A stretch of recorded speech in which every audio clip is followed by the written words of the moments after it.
बिहार चुनाव को लेकर के सारी राजनीतिक पार्टियों में हलचल तेज हो गई है। पटना में हुए हाई लेवल की मीटिंग के बाद यह फैसला लिया गया कि विधानसभा चुनाव में राजद, कांग्रेस और सभी लेफ्ट पार्टियां एक साथ मिलकर 243 विधानसभा सीट पर चुनाव लड़ेंगी। जिसके बाद ये कहना गलत नहीं होगा कि आरजेडी और लेफ्ट पार्टियों को एक साथ आ जाने से महागठबंधन का जनाधार तो बढ़ेगा, लेकिन क्या तेजस्वी और कन्हैया के नेतृत्व को लेकर के टकराव की स्थिति नहीं बनेगी?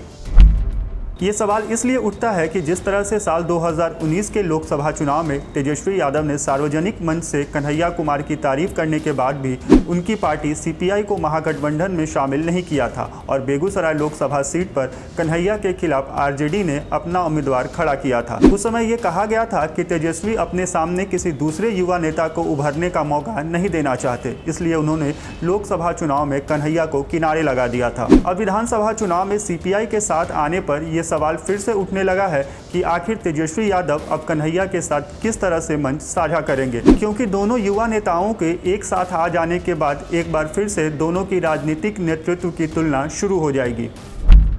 इस बारे में राजनीति के जानकार बताते हैं कि आरजेडी के साथ सारी लेफ्ट पार्टियों के आ जाने से मध्य बिहार में महागठबंधन की स्थिति मजबूत होगी। खासकर दलित जातियों के अंदर लेफ्ट पार्टियों की मजबूत पकड़ है। पिछले चुनाव में आरजेडी से दूर रहे दलित महागठबंधन के साथ आ सकते हैं। लेफ्ट पार्टियां इन इलाकों में कम से कम 42 सीटों पर अपना प्रभाव रखती है, जिसमें महागठबंधन इन सीटों पर एनडीए को कड़ी टक्कर दे सकती है। सवाल ये भी है कि क्या इस गठबंधन के बाद तेजस्वी के सामने कन्हैया कुमार बिहार में और मजबूत होकर नहीं उभरेंगे? इस पर राजनीति के जानकार कहते हैं कि साल 2019 के लोकसभा चुनाव में परिस्थितियां अलग थी। 2019 का चुनाव राष्ट्रवाद के मुद्दे पर लड़ा गया था। उस समय कन्हैया कुमार जेएनयू में लगे राष्ट्र विरोधी नारे में शामिल होने के आरोप झेल रहे थे। 2019 के चुनाव में कन्हैया कुमार मोदी के बड़े आलोचकों में से एक थे, लेकिन एक बड़ा वर्ग ऐसा भी था जो कि देशभक्ति के सवाल पर कन्हैया कुमार की विश्वसनीयता को कटघरे में रख रहा था। उस समय लोगों ने कहा था कि तेजस्वी यादव ने कन्हैया कुमार की देश विरोधी छवि के चलते उन्हें किनारे लगाया था। आरजेडी कन्हैया कुमार को अपने साथ लाकर बीजेपी और जदयू को अपने ऊपर आरोप लगाने का मौका नहीं देना चाहती थी। तेजस्वी की सोच थी कि उस माहौल में कन्हैया कुमार की छवि की वजह से महागठबंधन को काफ़ी नुकसान उठाना पड़ सकता है। कन्हैया कुमार को लेकर के बीजेपी और जदयू के उठाए सवालों का जवाब देना उनके लिए मुश्किल हो जाएगा।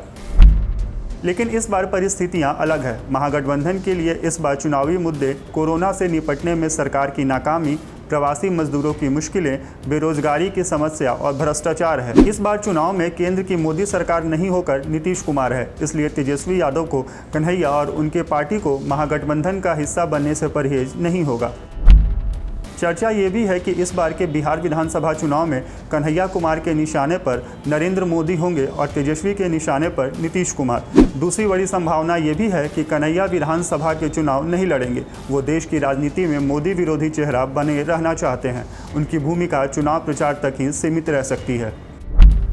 लेकिन इसमें गौर करने वाली बात यह है कि कन्हैया कुमार ने कभी भी नीतीश कुमार पर निशाना नहीं साधा है। इसलिए कहा जा रहा है कि इस चुनाव में कन्हैया कुमार की भूमिका साफ होगी। वो केंद्र सरकार और प्रधानमंत्री मोदी पर हमला कर एनडीए विरोधी वोटों को एकजुट करने की कोशिश करेंगे। वहीं तेजस्वी यादव राज्य की एनडीए सरकार और मुख्यमंत्री नीतीश कुमार पर राजनीतिक हमला करके महागठबंधन के पक्ष में माहौल बनाने की पूरी कोशिश करेंगे। खैर, इस वीडियो पर आपकी क्या राय है हमें कमेंट बॉक्स में लिखकर ज़रूर बताएं। इसके साथ ही बिहार सहित देश दुनिया की और भी खबरों को जानने के लिए हमारे चैनल द Z+ को सब्सक्राइब कर लें। और अगर ये वीडियो आप हमारे फेसबुक पेज पर देख रहे हैं तो हमारे पेज को लाइक करें और फॉलो करें।